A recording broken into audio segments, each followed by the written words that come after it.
La hidra de Lerna en la mitología griega era una enorme serpiente de múltiples cabezas de donde salían largos colmillos venenosos.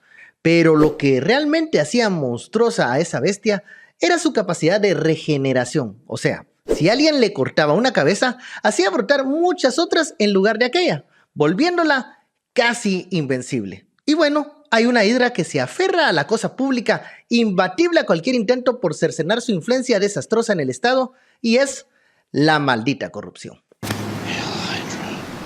Que en esta ocasión, porque duele más cuando pasa en los lugares donde la carencia es norma, ocurre en el Hospital San Juan de Dios, uno de los centros asistenciales de referencia para la población guatemalteca.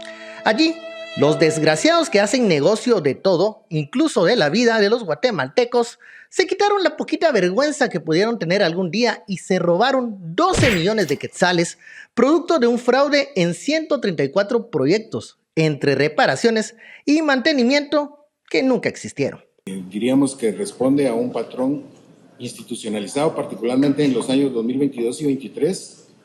Quisiera decir que el Hospital General es el único, pero lamentablemente son varios hospitales los que sufrieron el mismo esquema de defraudación de su patrimonio, en el que intervienen además un grupo de personas externas mediante un procedimiento en el que una serie de obras de remozamiento, pintura, etcétera, se contratan a una misma empresa, mediante el cual,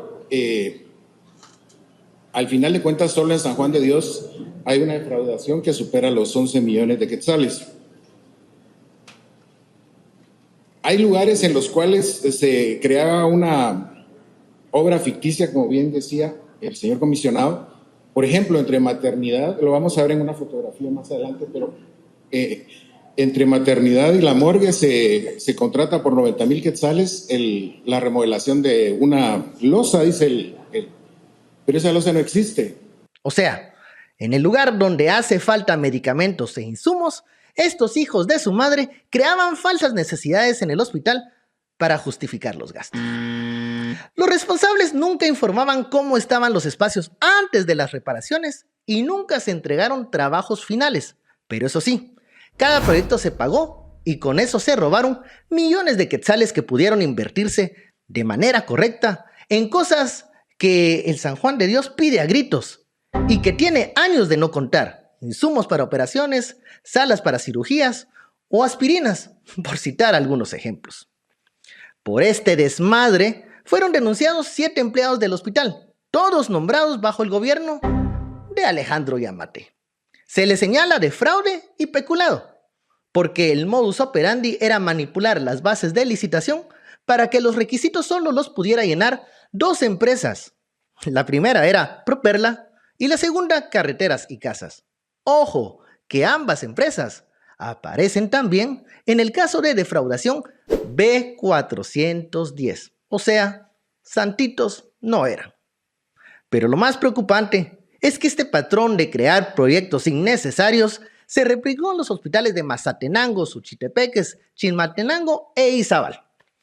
Con esta info, la Comisión contra la Corrupción se puso una medallita en el pecho y presentó la denuncia ante el Ministerio Público. Y aquí es donde Hércules se topa de nuevo con la hidra y nos devuelve a la realidad, donde la ventaja que tiene el monstruo, sí, el monstruo de la corrupción, es que a pesar de cercenarle una cabeza, mientras la bestia siga impune, brotarán de ella otros 2 casos más de la eterna y mitológica robadera. Hagamos preguntas, busquemos respuestas.